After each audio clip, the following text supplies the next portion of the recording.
하나님의 말씀은 느헤미야 3장 1절로 3절까지 말씀입니다. 구약 성경 729페이지에 있습니다.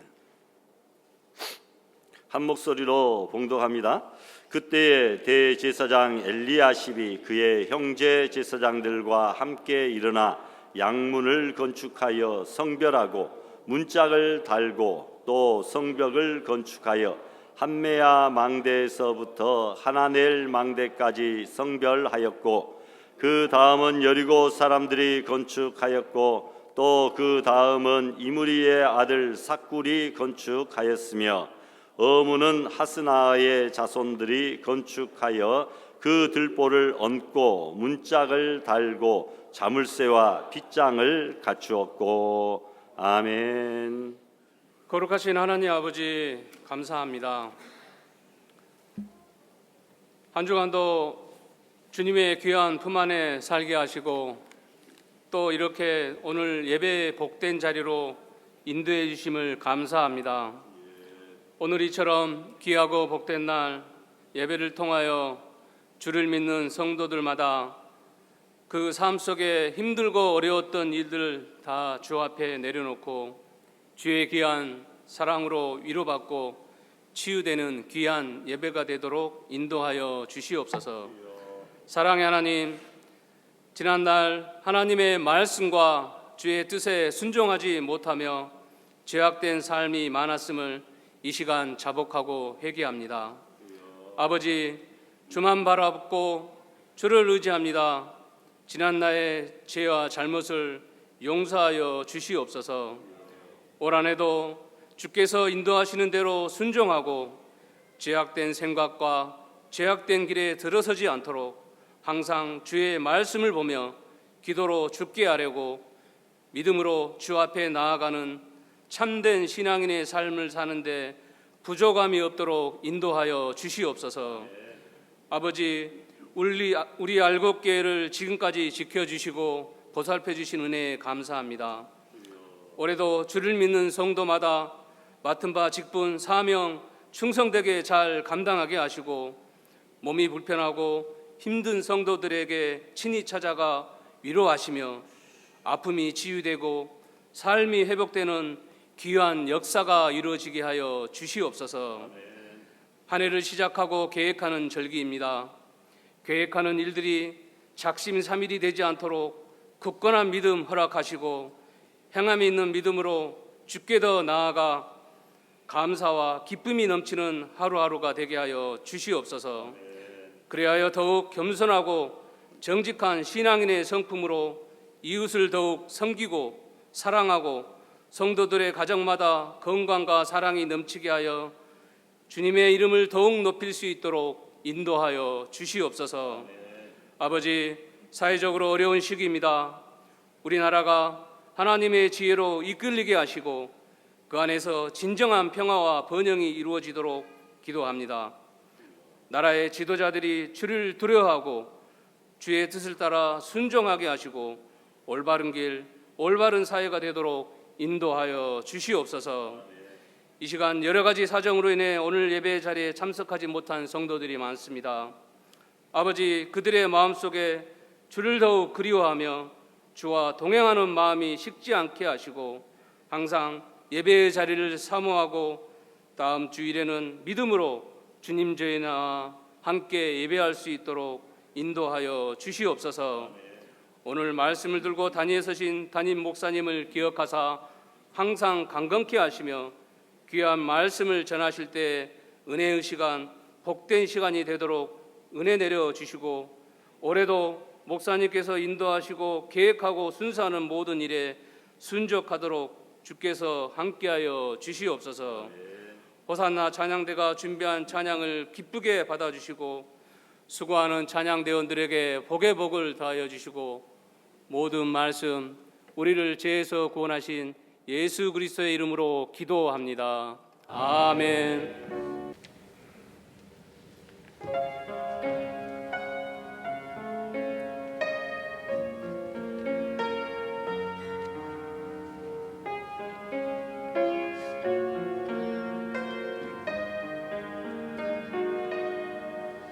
예수님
할렐루야. 아멘.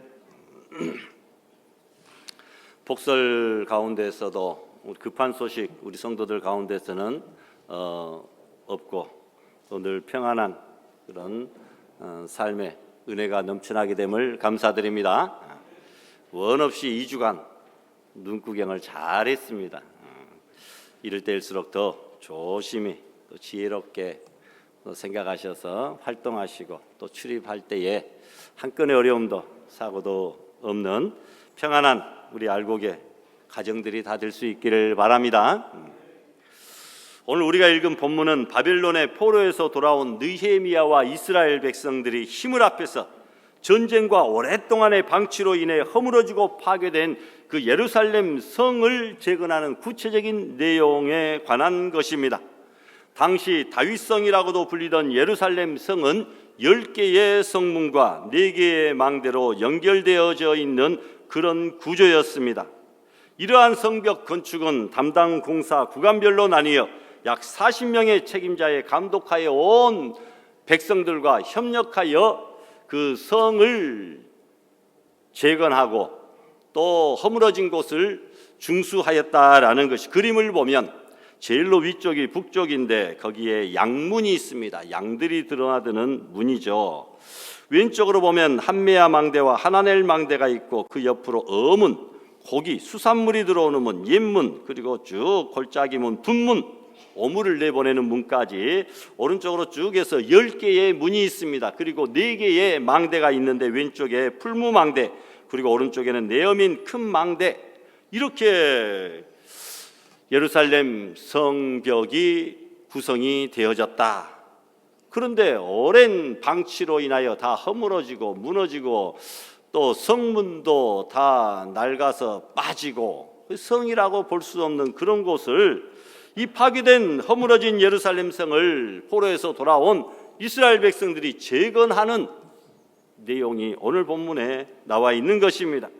담당 공사를 구간별로 나뉘어서 책임자를 두고 힘있게 진행했는데 원수들의 숱한 위협과 방해 공작에도 불구하고, 글씨부터 내보내주세요. 그림부터 볼까요? 그림.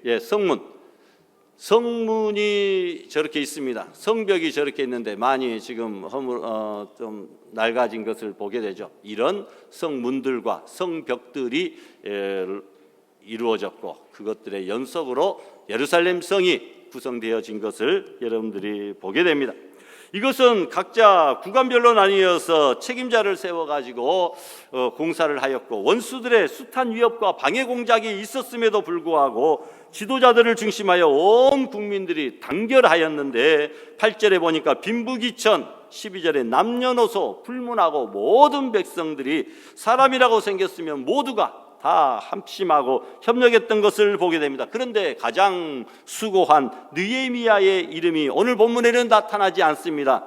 참으로 겸손한 지도자였구나, 이런 것들을 우리가 생각하게 됩니다. 원래 성문은 도시의 방어 체계에서 중요한 역할을 하는 곳입니다. 그래서 성문을 얻었다라고 하면, 성문을 열고 그곳에 들어가기만 하면 그 도시 전체를 장하겠다, 이런 뜻으로 쓰여지기도 하였습니다. 성문이란 당시 백성들의 삶의 중심지였습니다. 이곳에 저작거리, 즉 시장이 있어서 물건을 매매했습니다. 또 이곳은 행정과 정치와 사법기관의 중심지였습니다. 그곳에서 재판도 열립니다. 집회나 회합의 중심지요, 전쟁을 방비하는 군사의 중심지이기도 합니다. 이곳으로 온갖 생활 필수품들이 드나듭니다. 백성들은 성문의 안정 장로들 앞에서 소송을 제기하여 재판을 열었다고 시편 17편에 나옵니다. 아브라함은 성문에서 막벨라 굴을 구입하였고 보아스는 성문에서 룻을 아내로 얻을 권리를 많은 증인들 앞에서 양도받았습니다. 그리고 왕들은 성문에서 공개 회견을 자주 열었고 선지자들은 성문에서 왕족과 시민들에게 하나님의 말씀을 선포하는 장소이기도 했습니다. 백성이 지도자들과 함께 성문에 앉는다 하는 것은 굉장히 영광스러운 일이었으며 성문에 들어갈 수 있는 권리는 곧 그곳의 시민권을 나타내기도 하였다라는 것입니다. 옛날에 우리나라에도 곳곳에 금문소들이 많이 있었는데 예루살렘 성을 들어가려면 이런 성문을 통과해야 된다라는 것입니다. 한마디로 성문이란 성도의 신앙생활과 밀접한 영적 관계가 있습니다. 그리고 성도의 포괄적인 삶 전체를 예표합니다. 그러므로 이 시간에 10개의 성문의 영적 의미들을 한번 살펴보고 우리들에게도 과연 이러한 영적 성문들을 우리가 소유하고 신앙생활을 하고 있는가, 이 시간 함께 점검해 보기를 원합니다. 첫 번째로는 양문이 있습니다. 우리가 그림을 보아서 이미 살펴보았습니다. 거기에 보니까 양들이 그려져 있어요. 제사 드릴 양들. 1절에 보니까 그때의 대제사장 엘리야십이 형제 제사장들과 함께 일어나 양문을 건축하여 성별하고 문짝을 달고 성벽을 건축하며 한메아부터 하나넬 망대까지 성별하였다, 이렇게 기록되어져 있습니다. 이름 그대로 이 양문은 하나님께 제사드릴 양이 드나드는 곳입니다. 특별히 그러므로 대제사장을 중심으로 제사장들이 이 양문을 건축하였습니다. 왜냐하면 자기들이 관리해야 될 양들이 드나드는 곳이기 때문입니다. 여러분, 이 문 곁에는 베데스다 연못이 자리 잡고 있습니다. 이 문으로 들어온 양들은 언제나 그곳에서 깨끗이 씻어져서 제물로 준비가 되어졌다라는 겁니다. 이처럼 우리 심령에도 양문이 있어야 됩니다. 양은 하나님 앞에 제사 드리는 제물이었잖아요. 여러분, 우리가 바로 하나님 앞에서 예배 드리는 생활, 바로 이것이 신앙의 영적 양문이다, 이렇게 볼 수 있습니다. 그런데 양문에 대한 성경 기록이 다른 문과 비교되는 것은 자물쇠와 빗장에 대한 기록이 없다는 점입니다. 다른 곳은 다 자물쇠를 달고 빗장을 설치하고 하였는데 이 양문만큼은 자물쇠와 빗장에 대한 이야기가 없어요. 하나님 앞에 기도하고 찬송하는 그 시간, 그 장소는 언제든지 열려져 있어야 된다라고 하는 그런 의미를 가지고 있습니다. 교회 문도 일주일 내내 열려져 있어야 되고, 우리의 가정의 예배의 문도, 우리 심령의 신앙의 문도 일주일 내내 열려져 있어야 돼. 하루 24시간 열려져 있어야 된다. 교회 구걸하러 오시는 분이 우리 교회 와서 한다는 말이, 옆 교회는 문이 잠겨져 있어서 못 들어가고 이 교회는 문이 열려져 있어서 들어왔습니다 라고 하면서 돈 내놔라고 하는 거예요. 예. 우리 교회는 문이 열려져 있습니다. 하루 24시간 1층부터 꼭대기까지 마음 놓고 언제든지 언제나 오셔서 하나님 앞에 부르짖고 예배하고 교제하고 기도할 수 있는 그런 장소다. 자물쇠와 빗장이 없는 양문이다라는 겁니다. 우리의 신앙생활에 걸림돌이 없어야 됩니다. 자물쇠가 없어야 됩니다. 가로막는 빗장이 없어져야 됩니다. 하나님과 나 사이에 1대1의 통로가 완전히 항상 열려져 있어야 되고 연결되어져 있어야 된다. 하루 24시간 잠잘 때도 신앙의 꿈을 꾸면 더 좋잖아요. 저녁에 잠잘 때도 하나님 앞에 기도하고 아침에 일어나면서부터도 무릎 꿇어 하루를 주님 앞에 맡기고, 아침의 기도는 안전의 기도, 보호의 기도, 저녁의 기도는 축복의 잠금의 기도다, 이렇게 볼 수 있습니다. 이 제사장들의 열심이 넘쳐서 양문만 건축하는 것이 아니라 그 옆에 이어지는 한메아 망대와 하나넬 망대까지 만들었는데, 이 두 망대는 주로 가장 취약지구인 북쪽에서 침략해오는 외적을 방지하기 위한 그런 망대입니다. 망대란 여러분 높이 세워져 있어서 원수의 침입을 미연에 방지하는 것이 망대잖아요. 거기에 군인들이 보초도 서고 그런 것 아닙니까? 파수꾼이 항상 서 있는 곳입니다. 이처럼 우리가 예배 생활을 잘하면 원수 마귀의 시험을 미연에 방지할 수 있습니다. 유비무환이라 우리가 예배 생활을 통하여 우리에게 다가올 시험들을 미리 예방하고 방지한다라는 거죠. 예배 생활 잘하면 원수 마귀의 공격을 미연에 이겨낼 수 있습니다. 막아낼 수 있습니다. 예배 생활이 이렇게 중요합니다. 예배가 뭐 그렇게 중요하냐, 문제 생기면 그때 기도하고 예배드리면 되지, 아닙니다. 사전에 미리 예배 생활을 통하여 우리 심령을 굳건하게 하고 성령 충만하게 하고 기도 생활을 통하여 원수를 물리치고 천사, 천군 천사의 도움을 통하여 성령의 보호막, 방어막을 쳐서 악한 원수 사탄의 공격을 사전에 미연에 대비하고 방비하는 그런 역할, 여러분의 심령에도 양문과 높은 깨어있는 망대들이 있어질 수 있기를 바랍니다. 두 번째로 어문이 있습니다. 3절에 보니까 어문은 하스나의 자손들이 건축하여 들보를 얹고 문짝을 달고 자물쇠와 빗장을 갖추었고, 벌써 어문에서부터 자물쇠 빗장 갖추었단 말 나오잖아요. 양문은 그 말이 없습니다. 한번 살펴보십시오.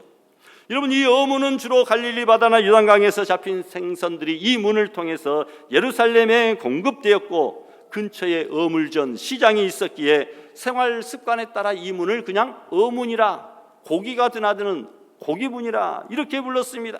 그렇다면 이 문은 어떤 문이겠습니까? 나를 따라오너라 내가 너희로 사람을 낚는 어부가 되게 하리라고 하신 예수님의 말씀 그대로 사람을 낚는 어부, 전도의 문이 바로 어문입니다. 성령이 임하시면 전도하는 사람이 되어진다 이 말이죠.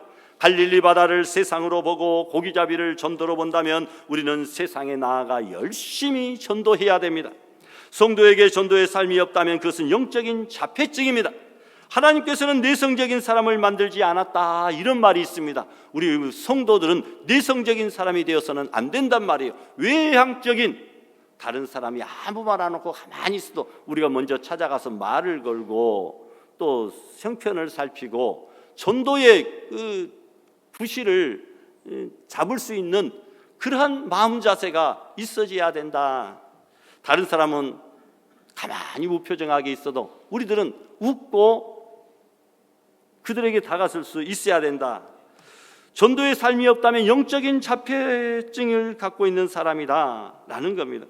은혜를 받으면 모두 외향적인 성격으로 바뀌어진다는 거예요. 찬송을 부르는데, 말씀을 듣는데, 기도를 하는데, 즐겁게 신앙생활하는데, 성도들과 만나 교제하는데 내성적일 수가 있겠습니까? 내성적인 사람도 신앙생활 잘하면 외향적인 사람으로 바뀌어진다라는 것이죠.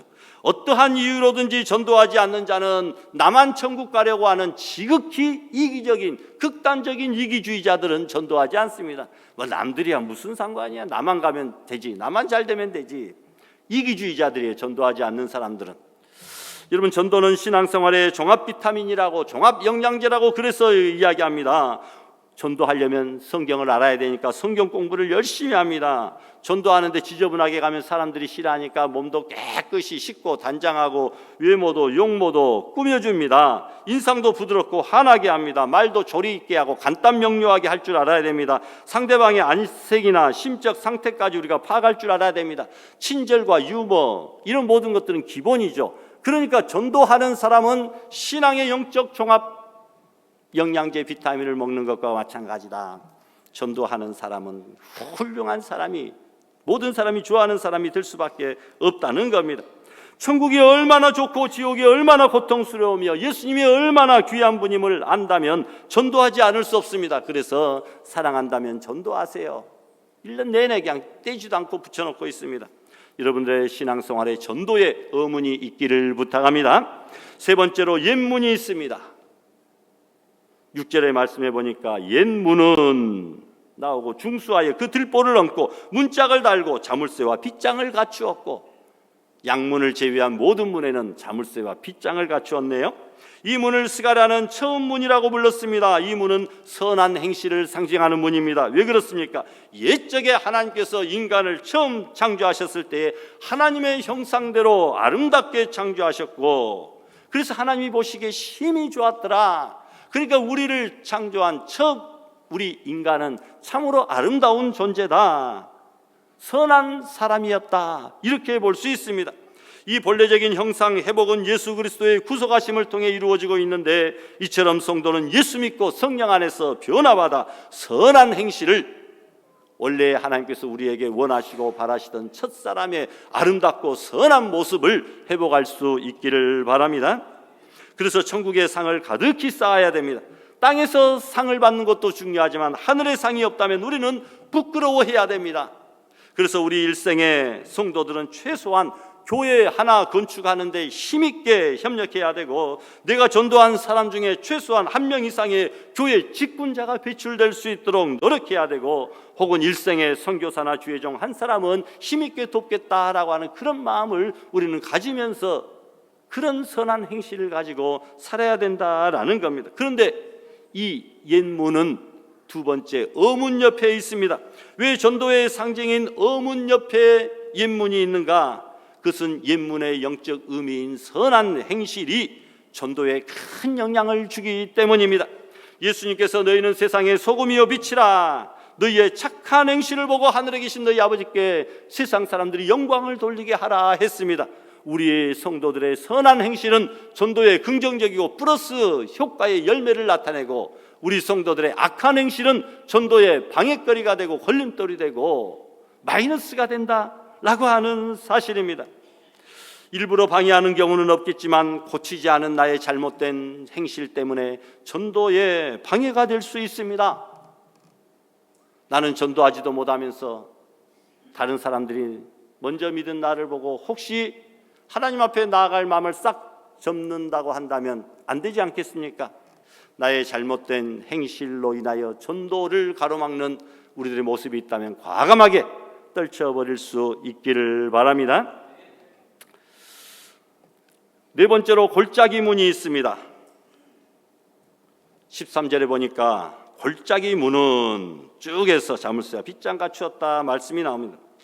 예루살렘과 감람산 사이에 깊은 골짜기로 내려가는 문, 그 문을 열고 나가면 깊은 골짜기가 나온다라는 말입니다. 이 골짜기는 이름 그대로 골짜기는 깊이 내려가니까 우리의 겸손의 마음을 상징하고 있습니다. 겸손한 마음을 가져야 된다.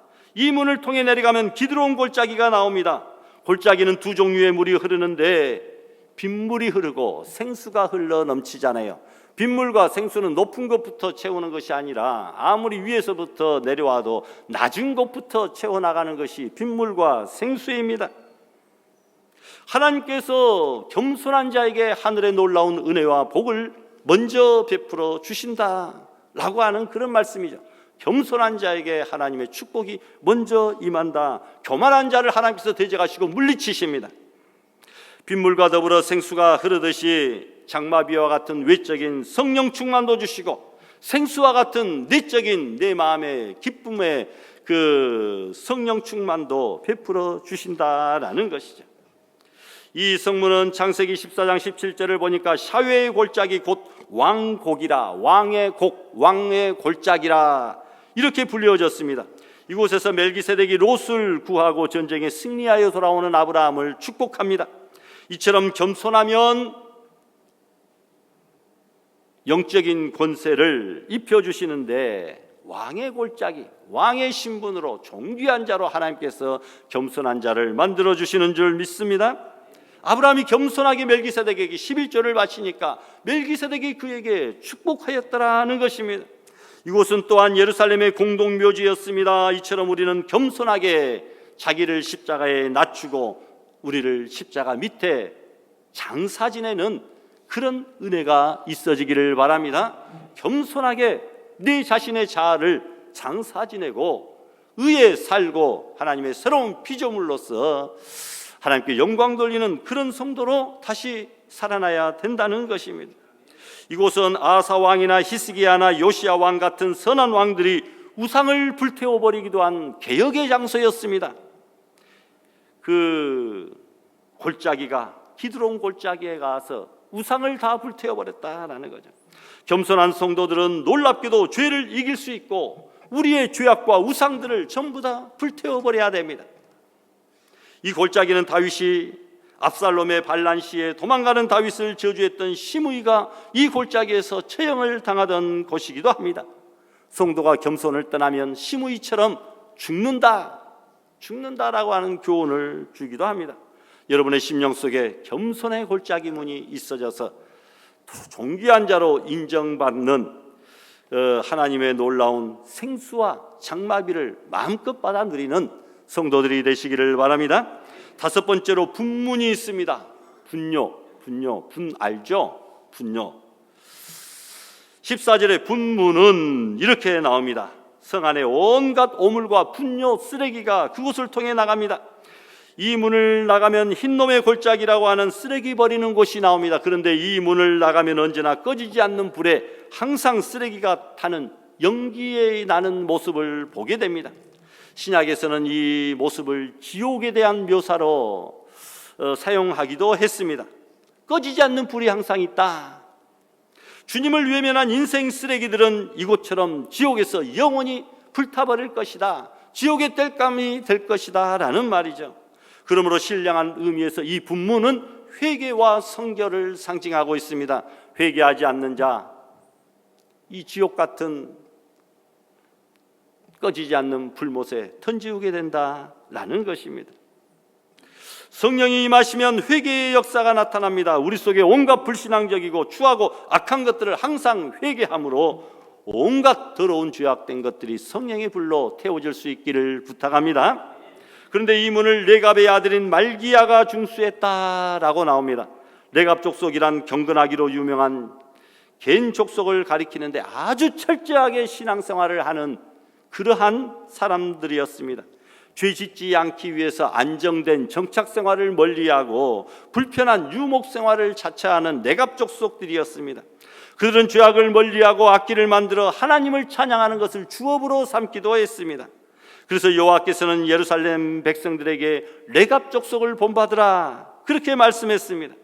예레미야 35장의 관리들이 술로써 레갑 족속을 시험하지만 그들은 마시지 않았습니다. 그러므로 우리는 왜 이 본문을 가장 경건한 레갑의 아들들이 건축했는가 깨닫게 됩니다. 이러한 레갑 족속을 통해서 진정한 회개의 삶, 경건의 삶이 무엇인지 우리들에게 보여주기 위함이다라는 거죠. 레갑의 아들 말기야는 여호와는 왕이시다 이런 의미입니다. 회개란 단순히 용서를 구하는 차원을 넘어 날마다 자기를 내려놓고 하나님으로 나의 왕을 삼는 그런 성화의 삶을 보여주고 있습니다. 회개란 세례 요한의 외침처럼 회개의 열매를 맺는 데까지 나아가고 세례 요한처럼 예수님을 높이고 자기를 낮춰야 됩니다. 만약에 이 쓰레기 분문이 없다고 한다면 성내는 온갖 쓰레기와 인분, 오물로 넘쳐나서 전염병이 창궐하고 말 것입니다. 이것을 보여준 적이 AD 70년 예루살렘이 로마군에게 포위당했을 때였습니다. 당시 주민들은 적의 칼에 죽은 사람보다도 오물로 인한 전염병으로 죽은 숫자가 더 많았다고 역사가는 기록하고 있습니다. 회개하지 않는다고 한다면 고통과 죽음만이 기다린다라는 교훈이죠. 여러분, 회개의 분문이 여러분의 삶 속에 있어지기를 부탁합니다. 다시 한번 예루살렘성 그림 보여줄 수 있으면 올려주세요. 사랑하는 여러분, 우리의 무너진 마음의 성을 쌓으십시다. 하나님께 예배하는 양문을 쌓고 전도하는 어문을 쌓고 선한 행실의 옛문을 쌓고 겸손의 골짜기 문을 쌓고 회개의 분문을 쌓으실 수 있기를 부탁합니다. 또한 여섯 번째로 여러분 샘문을 보게 됩니다. 15절에 보니까 샘문은 살룬이 중수하여 빗장을 갖추고 자물쇠를 채웠다 이렇게 나옵니다. 이곳이 샘문인 이유는 그 문 밖에 실로암 못이라고 불리우는 셀라못이 있었기 때문입니다. 그렇다면 이 생명보다 중요한 샘문은 무엇을 상징할까? 이 문은 성전에 물을, 생활용수를 공급한다라는 점에서 성령 충만의 신앙을 상징하고 있습니다. 인간이 살아가는데 물이 없으면 얼마나 힘들고 고달픕니까? 물을 마시지 못해서 1시간 반 동안 노새를 끌고 그 지저분한 말통들을 막 챙겨가지고 갔는데 사막 저쪽에 짐승들도 다 왔다 갔다 하는 그 물 웅덩이, 그 물도 깨끗하지 않은 지저분한 물 웅덩이 퍼가지고 그거 먹고 마시고 그것 노새에 싣고 1시간 반 동안 다시 돌아오는 그 여인들의 그 비참한 모습을 텔레비전을 통해서 보게 됩니다. 5년 동안 비가 한 번도 내리지 않는 그런 지역들도 있다라는 것을 보게 됩니다. 여러분, 이 샘문은 참으로 중요하다. 성전에 예루살렘 성 안에 물을, 생활용수를 공급하는 참으로 중요한 곳입니다. 바로 성령 충만의 신앙생활 상징합니다.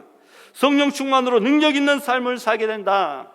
이 샘에서 계속 샘물이 흘러나오듯이 이 성령 충만은 너무너무나도 중요하기 때문에 어떤 일이 있어도 중단되어서는 안 되고 멈춰서는 안 됩니다. 지난주에 성령 충만 받았다고 해서 이번 주는 안 받아도 돼. 아닙니다. 작년에 내가 은혜 많이 받았다고 해서 올해는 좀 천천히 해도 돼. 아닙니다. 성령 충만은 지속적으로 중단 없이 계속 이루어지지 않으면 그 성령이 소멸되어지고 고갈되어지고 사라질 수밖에 없고 식어질 수밖에 없다라는 것입니다. 이 물은 또한 성전의 제물들을 씻기 위해서 쓰였듯이 성령은 우리의 죄악도 씻습니다.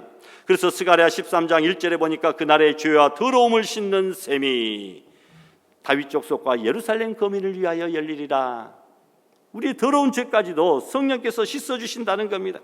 이 샘물은 수량이 많아서 넘쳐 흘러 왕의 동산으로 들어가는데 동산의 온갖 아름다운 열매들을 풍성하게 맺힌다라는 겁니다. 이처럼 성령의 샘물은 성도들의 심령을 옥토밭으로 만들어서 아무리 돌짝밭, 가시밭, 길가와 같은 밭이라 할지라도 그 강팍한 사람이 성령의 은혜만 받으면 변화되어 성령의 아름다운 여러 가지 인격의 열매들을 풍성히 맺히게 되는 줄 믿습니다. 그러니까 우리에게 성령 충만을 위한 삶이 있어야 됩니다. 잠언 14장에 보니까 여호와를 경외하는 것은 생명의 샘이라. 성령 충만의 뿌리는 여호와를 경외하는 것입니다. 여호와를 경외하면 성령이 충만해집니다. 요셉도 여호와를 경외함으로 성령으로 충만했습니다. 다윗도 여호와를 경외함으로 충만했고 고넬료도 여호와를 경외하더니 성령의 충만함을 그의 온 집안이 다 받게 되었습니다. 여호와를 경외하려면 무엇보다도 나를 낮추고 날마다 하나님을 높이는 예배가 있어야 됩니다. 샘물로 말미암아 백성들이 살아갈 수 있듯이 창조주 하나님이 주시는 성령 충만이야말로 피곤한 자에게는 능력 주시고 무능한 자에게 힘 주시고 새 힘을 주시되 독수리의 날개치며 올라감같이 다른 박질하여도 곤비치 아니하고 걸어가도 피곤치 아니하는 능력의 원천이 성령으로부터 나오는 줄을 믿습니다. 우리도 성령 충만의 샘문을 소유할 수 있기를 부탁합니다. 7번째로 수문이 있습니다. 26절에 보니까 수문에 대한 이야기가 나옵니다. 이런 수문도 물이네요. 샘문도 물이네요. 수문과 샘문이 동일하지 않습니다. 조금 다릅니다. 샘문은 성전에 물을 공급하는 일반 생활용수를 그냥 일반 하천에 있는 샘에 있는 물을 공급하는 것이고, 수문은 주민들의 식수가 공급되는 더 깨끗하고 더 구별된 그런 장소입니다. 이곳을 느디님 사람들이 건축했는데 영어 개역 성경은 이를 성전 수종자, 느디님 사람들을 성전 수종자 이렇게 번역했습니다. 그들은 이방인 족속이었지만 여호수아 시대에 이스라엘에 의해서 멸망받기를 두려워한 나머지 여호수아를 속이고 언약을 맺어 이스라엘 백성의 일환으로 인정받은 기브온 족속입니다. 여호수아의 군대가 너무나 그냥 막 파죽지세로 밀고 들어오니까 이러다가 우리 다 죽겠구나. 기브온 거민들이 머리를 썼어요. 멀리서 온 사람인 것처럼 옷도 다 달아지고 헤어진 옷, 신발도 달아지고 곰팡이가 핀 막 그 빵을 가지고 와가지고 우리는 먼 곳에서 당신들의 소문을 듣고 조약을 맺으려고 온 사람들입니다. 우리 민족과는 싸우지 않겠다고 조약해 주세요. 여호수아가 보니까 정말 먼 곳에서 온 사람 같아요. 가나안 족속이 아닌 것 같아요. 그래서 그들과 조약을 맺었습니다. 나는 너희들을 침략하지 않겠다. 알고 봤더니 가나안에 살고 있는 거민들이 자기들이 죽을까 봐 이렇게 머리를 썼는데, 그래서 그것을 알고 난 여호수아가 이스라엘의 일원으로 들어오기는 들어오는데 여호수아를 속이고 목숨은 건졌지만 그 대가로 성전에서 레위인들을 도와서 나무 패며 물 깃는 자가 되라. 여호수아 9장 23절 이하에 나와 있는 말씀입니다. 이방 민족이고 가나안 족속이었지만 이스라엘 족속의 일원으로 받아들이고 그 대신 성전에서 레위 족속을 도와서 물을 깃고 장작을 패는 그런 힘든 일을 하도록 해 주었다라는 것입니다. 그래서 그들은 템플 서번트, 성전 수종자로 이렇게 불리게 되었다는 것입니다. 이 나무 패고 물 깃던 느디님 사람들이 지은 수문은 무엇을 가리킵니까? 그것은 하나님의 말씀 충만을 가리킵니다. 성령이 임하시면 말씀이 깨달아진다는, 축복이 임한다는 교훈입니다. 이곳으로 많은 물들이 들어오듯 성도들은 성경 속에서 하나님의 말씀의 충만함을 입어야 됩니다. 그리고 장작을 패듯이 우리는 성경의 말씀을 쪼개고 또 쪼개서 그 진정한 근본적인 의미가 무엇인지 잘 깨달을 수 있도록, 여러분, 하나님의 말씀이 들려지고 선포되어질 때 귀를 쫑긋 세우고 들어야 된다라는 겁니다. 어둡고 깊은 곳에서 물을 길어 올리듯 도무지 알지 못할 것만 같던 성경 본문에서도 성령의 도우심으로 해석되어 우리의 말씀의 우물을 길어 올려야 된다라는 것이죠. 성경의 문자적인 의미가 무엇인지, 그리고 시대적인 배경이 무엇인지 장작을 패듯 잘 깨달아야 된다. 깊은 어두운 우물 속에 있는 그 우물물을 끌어올리듯이 성령의 밝은 조명으로 말미암아 하나님의 말씀을 환히 깨달아 알 수 있도록 더 말씀 연구와 말씀 생활에 힘쓰고 노력할 수 있기를 바랍니다. 이 양면성이 구비되어야지 않는 학자적인 해석만이 아니라 성령의 감동, 이 두 가지가 같이 병용되어지는 우리 성도들의 신앙생활. 그리고 이 문 앞에는 넓은 광장이 있는데 수문 앞 광장에서 대부흥운동이 일어났는데 바로 그곳이 수문 앞 광장입니다. 수문 앞 광장. 이 부흥운동의 특징은 말씀을 통한 부흥운동이었습니다. 말씀 사경회가 열렸다라는 거죠. 느헤미야 8장 보니까 백성들이 이곳에 모여서 여호와를 경외하면서 율법 듣고 의미를 깨닫고 마음에 감동이 되니까 울기도 하고 즐거워하기도 하고, 참 신기해요. 은혜 받으면 어떤 사람은 울고 어떤 사람은 웃습니다. 춤을 춥니다. 여러분, 울기도 하고 즐거워하기도 하고 말씀을 듣고 깨달으니까 내 심령의 죄악이 깨달아져서 가슴을 치고 통탄 회개하고 또 그 말씀이 송이꿀보다도 더 달고 맛있어서 춤추고 즐거워하고 그렇다는 것입니다. 그 결과 이스라엘 자손들이 금식하고 회개하는 운동이 일어났습니다. 성경 말씀 속에서 회개해야 진정한 회개가 일어나는 것이지, 감정적으로 감성적으로 회개하면 아무런 변화도 일어나지 않습니다. 그래, 괜히 감성적으로 슬퍼가지고 흑흑거리면 안 됩니다. 성경 말씀에 근거하여 말씀에 비추어서 진정한 회개가 일어나야 된다라는 거죠. 잃어버린 율법책을 성전에서부터 찾은 후부터 이스라엘 백성들은 진정한 회개운동과 종교개혁이 일어난 것을 깨닫고, 우리도 말씀을 잘 읽고 듣고 묵상하고 살피고 암송하고 실천함으로 말미암아 진정한 생활 변혁이 일어날 수 있기를 부탁합니다. 8번째로 마문이 있습니다. 말들이 드나드는 곳, 동쪽 성벽에 있었던 문입니다. 말 또는 말을 탄 사람들이 들어오던 문. 마문 위 북쪽으로 뻗은 성벽은 제사장들의 집이 있었기 때문에 제사장들이 이 마문도 또한 증축했습니다. 그런데 전쟁의 날에 이 문을 통하여 군대가 나갑니다. 그런데 군대가 말을 타고 나가면 어떻습니까? 신속하고 강력한 기병대, 마병대가 나가는 것을 보게 됩니다.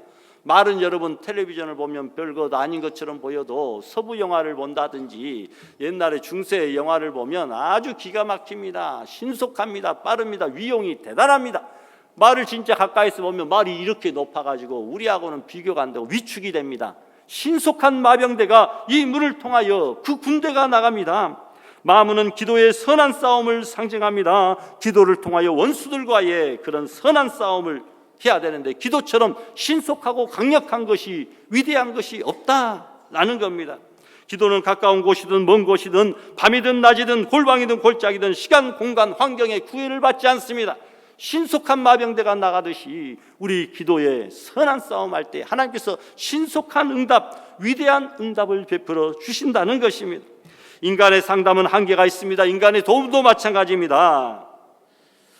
그러나 기도에는 불가능이 없습니다. 낙심치 말고 기도해야 됩니다. 무시로 성령 안에서 기도하고 모든 기도와 간구로 하되 성령 안에서 항상 깨어 구하기를 힘쓰라. 여러분, 기도 잘해야 넘어지지 않습니다. 기도 생활에 능력 있는 마문이 있어지기를 부탁합니다. 9번째입니다. 29절에 보니까 동문직이 스가냐의 아들 스마야가 중수하였고, 동문이라고 하는 문이 나옵니다. 동문을 지키는 사람의 이야기가 나온 것을 보아 동문이 있습니다. 예루살렘 성전에서 해가 뜨면 제일 먼저 어떤 문을 통해서 이 성전 안에, 이 성문 안에, 성벽 안에 햇빛이 들어오겠습니까? 동문을 통해서 딱 그 해가 떠오르는 그 태양이 동문을 통하여 먼저 예루살렘 성 안으로 들어올 것 아니겠습니까? 여러분, 이 동문은 예수 그리스도의 재림을 상징하고 있습니다. 재림에도 현재성과 미래성이 있습니다. 현재성이란 성령을 통하여 영적으로 현재 우리 심령 속에 오늘 예배 가운데 우리 가운데 찾아오고 계심을 가리키고, 미래성이란 역사의 정말 인류의 마지막 날 주님의 재림을 의미하고 있습니다. 그러므로 성령이 임하시면 먼저는 동문처럼 빛 대신 예수님의 형상이 우리 심령 속에 나타나고, 나아가 재림하실 때 성령께서는 우리의 죽을 육체도 영광의 아름다운 형체로 질적으로 변화시켜 주실 줄을 믿습니다.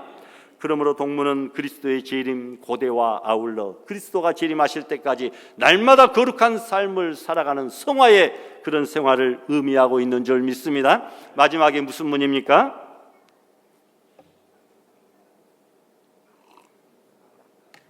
마지막이 무슨 문이에요? 한밑감 문이라. 31절에 그 말이 나와 있습니다. 학자들의 대체적인 주장은 감옥문이라 이렇게 봅니다. 그런데 금장색 말기야가, 금장색이란 금과 같은 쇠를 다루는 철공을 의미합니다. 이 금장색이 문을 만들었으니 문이 얼마나 아름답고 튼튼한 문이겠습니까? 금장색 말기야가 성을 한 바퀴 빙 돌아서 다시 최초의 제사장들이 양문을 건축한 부분, 그러니까 동쪽 성벽이 끝나는 지점까지를 건축했다라고 했습니다. 이 문은 인간의 역사가 시작되고 마지막 마무리되는, 인간의 역사가 끝나고 나타나는 그리스도의 심판을 예표합니다. 그래서 감옥문이라고도 불리워집니다.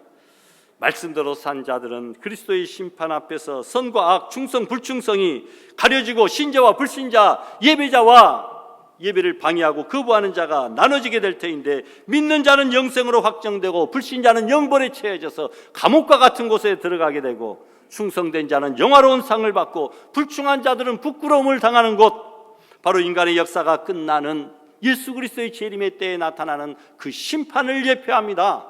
죄 지은 사람들은 벌받아 감옥에 가야 되겠죠. 그런데 이 한밑감 문이 성도에게 교훈하는 바는 긍정적으로 볼 때에 주의 일에 더욱 충성하자라고 하는 의미입니다. 주를 위해서 얼마나 있으십니까? 이 문은 금 다루는 금장색이 만들었듯이 충성한 성도들에게는 하늘의 놀라운 금과 같은 상급이 예비되어져 있는 줄 믿습니다. 하나님 앞에서 부끄럽지 않도록 충성을 다하시기를 바랍니다.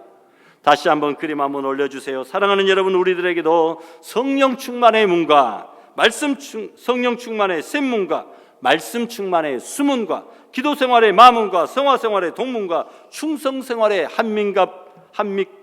한밑감 문이 있어지기를 바랍니다.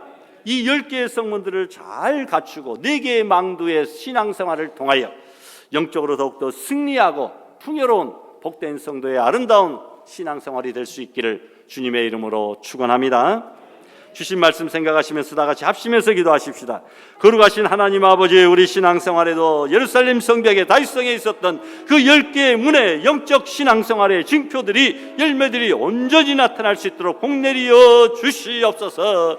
아버지, 신앙생활에 아버지 하나님 앞에 게으르지 않냐고 나태하지 열심을 품고 하나님 원하시는 칭찬받고 인정받는 아름다운 성도들의 신앙생활 되기를 간절히 소원합니다. 말세지 말 악한 사탄 마귀가 원수처럼 달려드는 이 시대에 신앙의 망대를 높이 세워서 아버지 예배 생활을 통하여 기도 생활을 통하여 원수들의 공격을 막아내고 근신하고 깨어있는 아름다운 파수꾼의 사명도 힘있게 감당할 수 있도록 복내려 주시기를 간절히 소원하옵고 예수님의 이름으로 기도드리옵나이다. 아멘.